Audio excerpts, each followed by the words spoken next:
So Thursday, the 5th of November, SFBA students will be able to graph linear equation section 4.3. So we're going to start to graph a little bit today, okay? So when we solved equations with one variable, we got one solution. Does that ring a bell? Okay? So an example was 3x plus 1 equals 10. If we were to solve this by subtracting 1, we know how to solve this, right? 3x equals 9.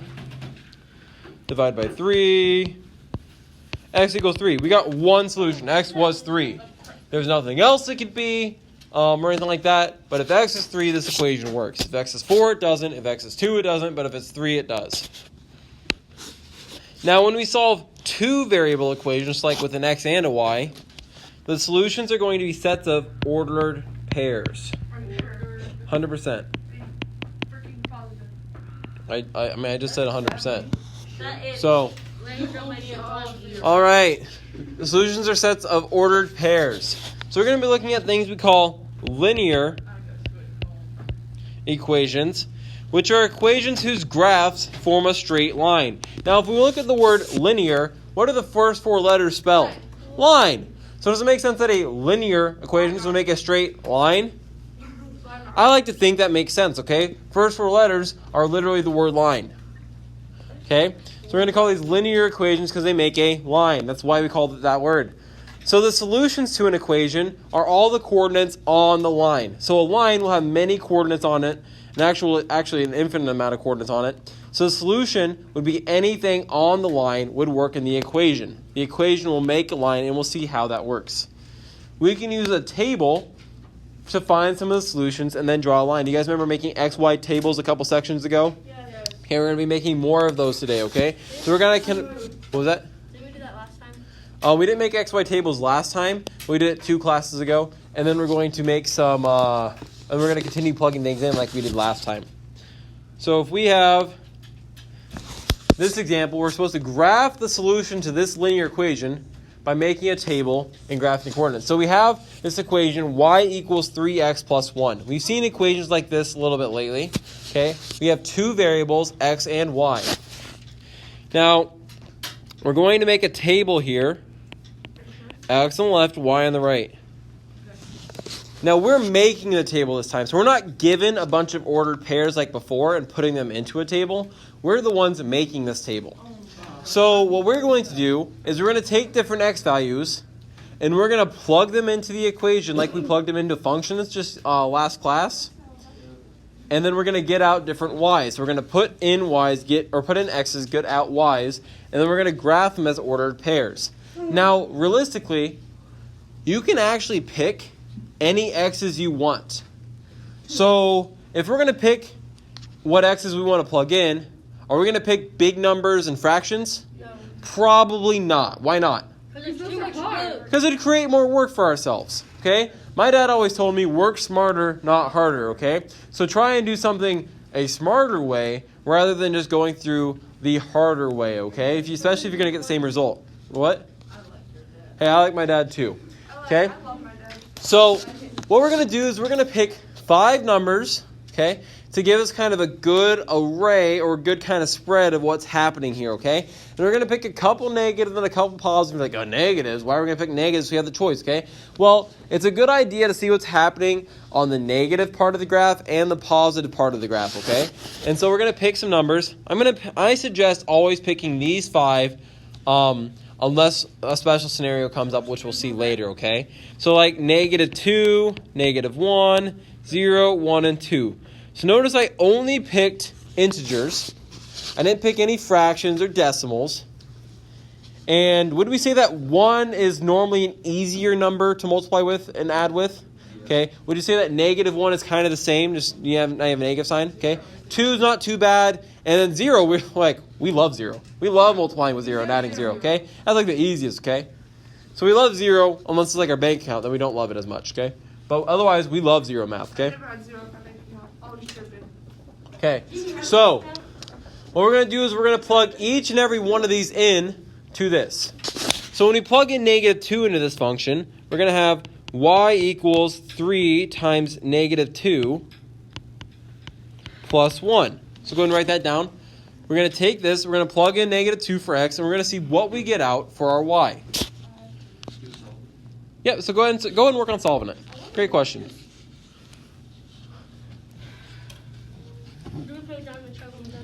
Yeah. So what is 3 times -2? -5. Oh. -6 plus 1, and then -6 plus 1 is what, Abby? 5.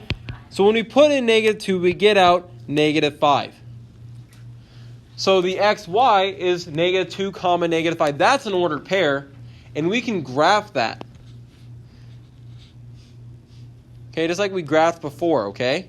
So then we'd go through, and we'd find, okay, well, y equals 3 times -1 plus 1. We'll just keep moving on the list. Okay? We'll just keep moving on the list, okay? So it's kind of like those one equations, like the ones we do on our worksheet. We have to like do it all over. And Yep. Yep, it's kind of like those ones where you had to do multiple of plugins, okay? Multiple x's. Okay?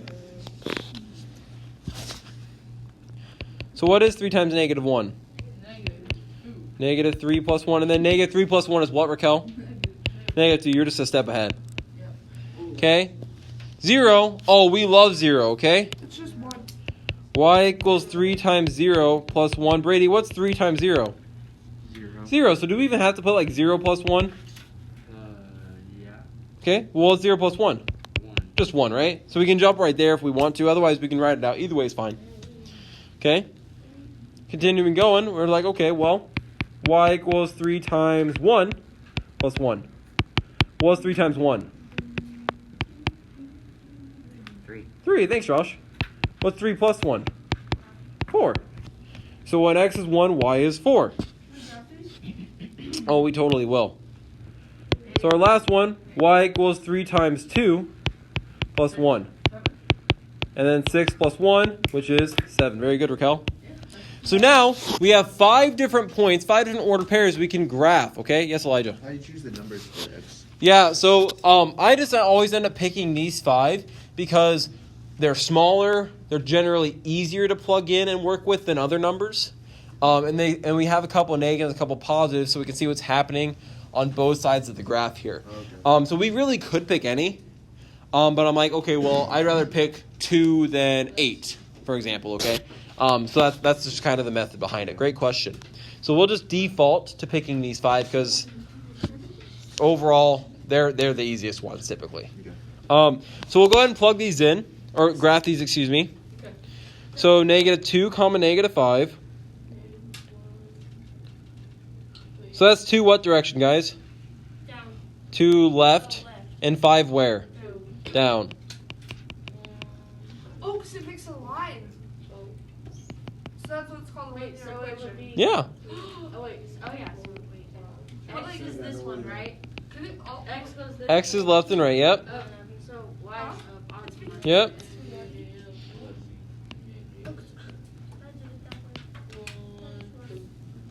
We connect them. Yeah, and then we connect them, and what do we notice when we connect them? It makes a straight line. It does. And ideally, it makes a straight line because they're called a what, Abby? Linear. Linear equation. So that's what we were talking about earlier. It's a linear equation, so you should make a straight line. So if when you're doing these, if you don't get a straight line, is that maybe a hint to you?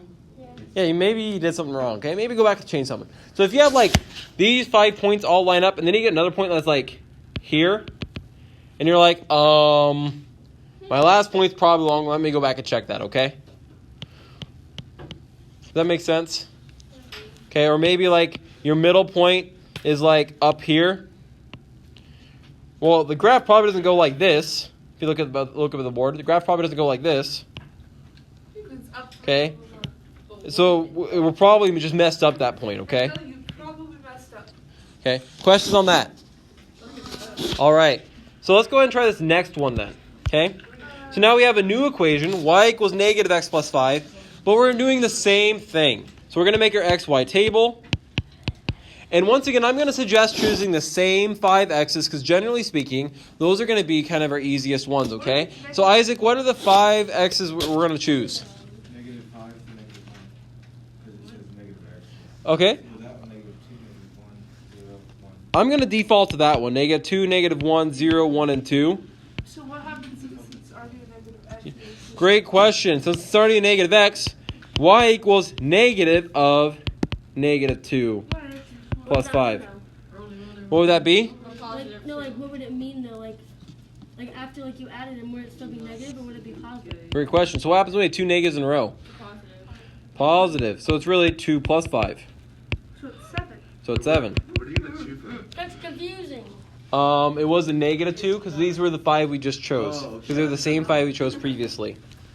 So when you plug in negative 2, you get out positive 7. I want you guys to try finding the other 4 and making the graph, okay? When you have it, or if you have questions, go ahead and raise your hand.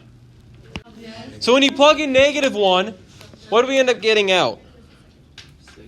Okay, 6. Very good. When you plug in 0, what do you get out? 5. That's kind of nice, okay? We like 0, okay? You can't make 0 negative, so you can just drop the negative on that one, okay? Now, when you start getting into these, y equals negative of 1 plus 5. Well, negative 1 plus 5 is positive 4. So we get 4, and what do we get for 2? 3. 3. Very good. Questions on how I got any of those? Okay, now we can graph it. So negative 2 comma 7. So 2 to the left, 7 up. Negative 1 comma 6. 0 comma 5. 1 comma 4. And 2 comma 3. Connect those. And do we notice it makes a straight line again? Yeah, that's a really good sign. Okay, Josh?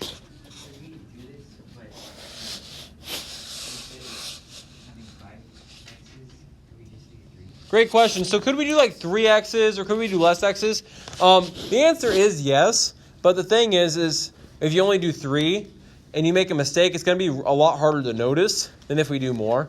And so that's why we end up usually choosing 5. Because it's like, okay, once we plug in a couple and you kind of start doing the equation a few times, those last 2 really don't end up being that bad compared to others, if that makes sense.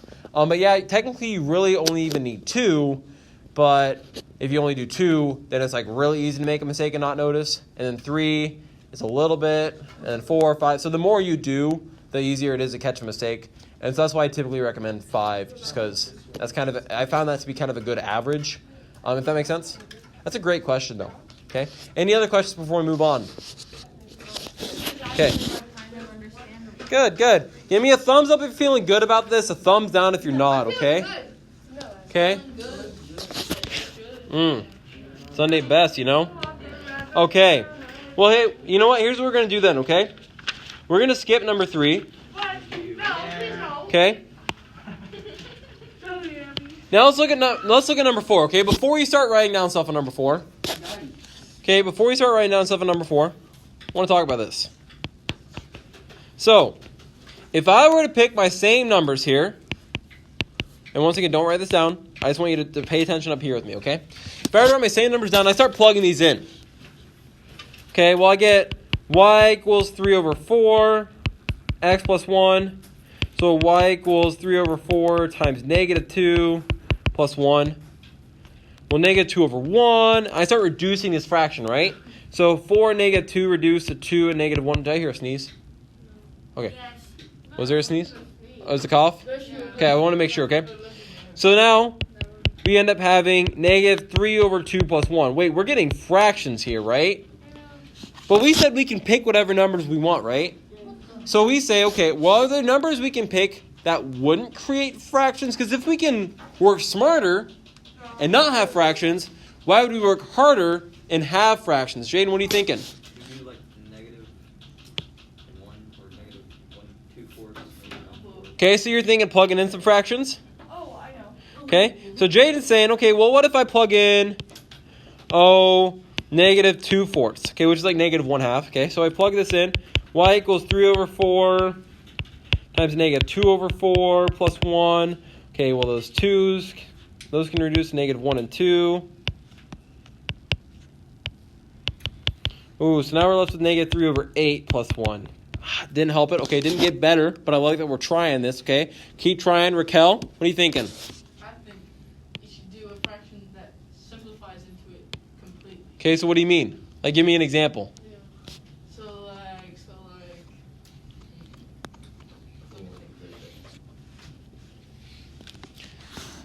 Jocelyn, are you in the same train of thought or different train of thought? I have the same train of thought. 8. Okay, you're thinking 8. Yes. Okay, Why'd you pick 8? Because it simplifies into 4 completely. Okay, so it's a multiple of 4. Yes. Okay, so if we were to plug in 8 over 1. Not 8 over 1. Okay, well 8 is the same thing as 8 over 1, right? No, I said 8 on the top, but then a different number on the bottom. Okay, so what number on the bottom? Can it be like a mix? Can it be like, It could be an improper fraction. okay, 6. Okay, so let's say we put 6 on the bottom. Okay, Is that a 3 or so we did 8 over 6. Okay, so the 3 and the 6 reduced to 1 over 2. 8 and 4 reduced to 1 and 2. And then we're left with 2 over 2, which is 1. You just did 4. Yeah, you could have done 4 over. So we could have done 4 over 3 because that reduces well, so that'd be the reciprocal. But as we go to graph, are we still going to have to graph a fraction? Would we still have to graph a fraction for the x? Yes. Yeah, so our x value is still a fraction, okay? So that's still not ideal, is it? Okay. Got it. So, Jaden, what are you thinking? You could do 1/4, then 5/4. So you're thinking plug in like 1/4? Yeah. Okay. So then we're still inputting fractions though, aren't we?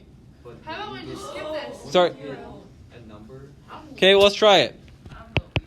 Y equals 1/4 times 1/4 for the x plus 1. Well, can anything reduce there? 3/4, not 1/4. Oh, so you mean 3/4 times 1/4. So we're multiplying though, so we're not adding. So if we're adding, that would totally be a good idea, okay? Isaac, what are you thinking? 0. Okay, Isaac, you're thinking 0. 0 is kind of a nice one, right? Because 0 times anything is 0 times anything. Y equals 3/4 times 0 plus 1. Well, that's going to give us 0 plus 1, so that's going to give us 1. So that's our first one that worked out well. Okay. Haven, what are you thinking? Okay. Abby, Could you do a decimal? could you do a decimal? You totally could. But once again, then we're going to have to graph decimals. Yeah. Yeah, and we ideally we would like to avoid that if we can, because that's kind of like what Raquel was saying. Like 8 over 6 worked, but that's still a decimal, really, because fractions and decimals are actually the But same if you thing. did, like all of them, and they would still be 1. Yeah, they don't. So you can plug in any number and make it work. So we could plug in any of these numbers we've been trying, and they could work. They're just a little more of a pain to graph and work with. So like if we're trying to graph 4 over 3, we have to say, okay, well, we're going to go a 1 1/3 over. And so it's going to be like around here. Okay, and so it's kind of like starts to get off the graph a bit. So it starts to get messy a little bit. Does that make sense? Yeah. Like you can do it. You totally can. It just ends up being a little more work. Okay, Alice, what are you thinking? 4 or negative 4. Okay, so you're saying 4 or negative 4. Okay, let's try 4. Okay, so if we try 4 here, y equals 3 over 4 times 4 plus 1. So is 0 like a good one that we have? 0 is a good one, but let's not write it down yet. Okay, I'm gonna ask that we be patient. Okay, so all this so far, we're still not writing stuff down. We're just trying stuff. Okay, so 4, those 4s are gonna reduce. Y equals 3 plus 1. That's a good sign. So we end up getting 4 out. So 4 ended up being a pretty good one, didn't it? Okay, and Alice, you suggested negative 4, right? Okay, so let's try negative 4. Okay, so y equals 3 over 4 times negative 4, which is the same thing as negative 4 over 1, plus 1. Reduce them. Negative 3 plus 1. So negative 2. So that one worked out well. No fractions for the x or the y. Okay, Brady, what are you thinking? 8 and negative 8? Okay, Brady, why do you think 8 and negative 8 might work?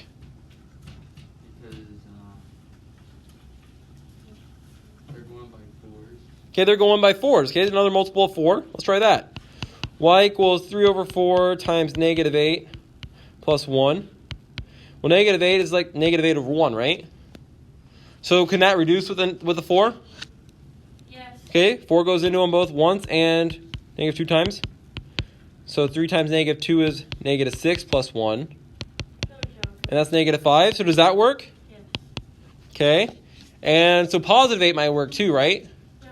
Okay. So let's try that. Does it come in a straight line? We'll see. Do we have Are you adding Already did it. 3 and 2 on the top instead of 3 and 3? You better not do a 6 5 of these. You're not adding, you're multiplying. No. Oh, okay. So 3 times 2 is 6 plus 1. So y equals 7. So it's like 8 comma 7. So did we end up with any fractions? No. Okay, well, let me graph these real quick, okay? So negative 8, comma, negative 5. 1, 2, 3, 4, 5, 6, 7, 8. 1, 2, 3, 4, 5. Okay. Negative 4, comma, negative 2. Okay, 0, comma, 1. 4, comma, 4. I hope it's looking like it, right? Oh my gosh. Oh my gosh. And Oh my two. lord. And 8, comma, 7. So are these making a straight line, does it look like? Do we have to write all that Can you down? write this down? Okay. Let's go ahead and write this table down. Do we have to do all the work though? No. Multiply by the Sorry, Jaden, say that louder. So you just multiply it by the denominator? So if we pick multiples of the denominator, Josh, wake up, buddy. If we pick multiples of the denominator, that ended up kind of working, right? Our denominator was 4, and 4 and 8 worked because they're multiples of the denominator. And then so negative 4 and negative 8 worked. But 0 is like always going to be easy, right? Because it's 0. 0 is just like vibing over there, okay? So I'll wait a second until after you finish the table. Sorry. You guys are writing down. You want to see the graph too? Yeah, go and do the graph too.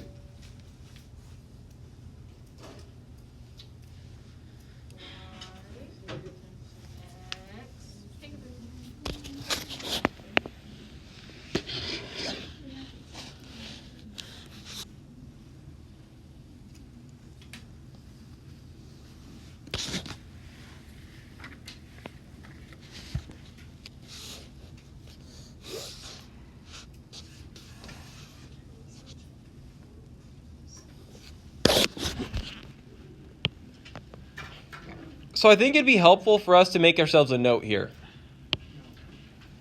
So what was different about this problem versus others? Fraction.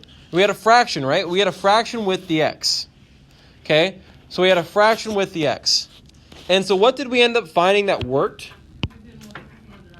Pick multiples of the denominator. Leave yourself a little note here to say pick multiples of the denominator. Maybe even say when there's a fraction. Okay?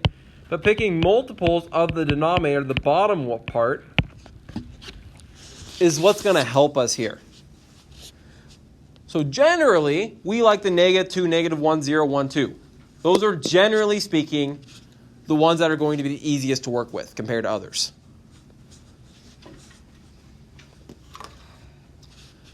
But when we have a fraction, we can pick different numbers. So let's pick what's going to make our life easier. Here, negative 8 is going to be easier than negative 7, negative 6, negative 5, negative 3, negative 2, negative 1, negative 9, negative 10, negative 11. Negative 8 is going to be an easier one than those. Now, could we also pick like maybe positive 12? Is it 12 a multiple of 4? Yeah. Yeah, but would 8 be a little bit easier than 12? Yes. Why? Because it's small. It's smaller. So you could pick bigger multiples of 4. You could pick 12, you could pick 16, 20, 24, haha. Okay? You can pick all those other numbers that are multiples of 4. But once again, you're making it a little bit more work, which is okay. You can do it. But work smarter, Not not harder, you know? Will 0 always work? 0's like our boy. Okay? 0's vibing. Okay? 0's a good one to always choose. Next one, x over Ooh. So on this next one, y equals x over 3. So we have a fraction here with the x, right? a negative 6 will work. So I love it. So maybe let's pick multiples of this denominator. So Abby's saying negative 6. Keep going, Abby. Negative 3, Okay? 0, Yep. 3, 6. I would recommend those exact 5. Those are the 5 I would choose. Okay? Pick multiples of this denominator. Your life's going to work out way, way, way nicer. Okay? So we're picking multiples of the denominator. Okay? Go ahead and try this one. So like when you're adding 1 to over 1, right? Finished yet here. We'll talk up here, okay? So if we plug these in, y equals negative 6 divided by 3 plus 1. Well, negative 6 divided by 3 is negative 2. Add 1 to that, you get negative 1. Y equals negative 3 divided by 3 plus 1. Negative 3 divided by 3 is negative 1. Add that to 1, you get 0. We continue on plugging in 0. 0 divided by 3, 0 divided by literally any other number is 0. So we end up with 1 when we add 1 to it. y equals 3 divided by 3 plus 1. 3 divided by 3 is 1. Add that to 1, you get 2. Because 1 plus 1 is 2. And then y equals 6 divided by 3 plus 1. 6 divided by 3 is 2. Add 1 to that, you get 3. We can go ahead and graph these. Negative 6, comma negative 1. Negative 3, comma 0. 0, comma 1. 3, comma 2. And then 6, comma 3. And we end up getting this line. Do we have any questions on this? No, sure. So typically speaking, if we don't have a fraction, what 5 numbers do we want to choose? Negative 2, negative 1, 0, 1, 2. Yep, negative 2, negative 1, 0, 1, and 2. If we have a fraction, what are we basing our choice on? Multiples of the denominator, okay? Very good.